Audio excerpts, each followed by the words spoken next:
Welcome to my channel mga lalabs. Ayan. Merinda daw ang pangalan dito mga lalabs.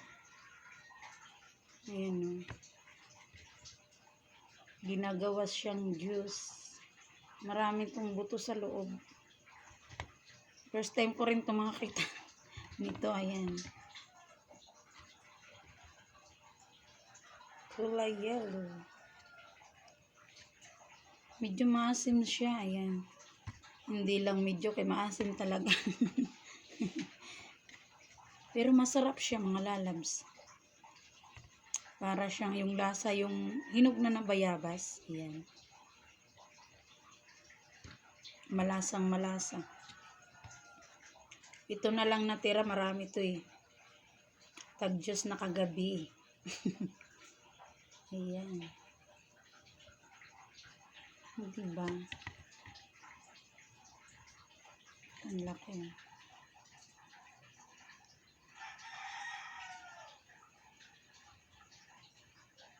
Ganito pala to. Kulay yellow. Bilog na bilog siya na. Pwede to sa bagong taon. Bilog na bilog. Ayan. Wala to sa amin. Kaya nga sabi ko, ngayon lang din ako ng ganito nakakita.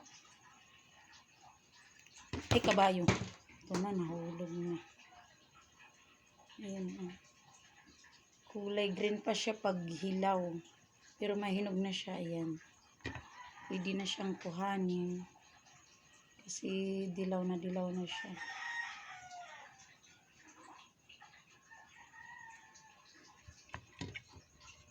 Ayan.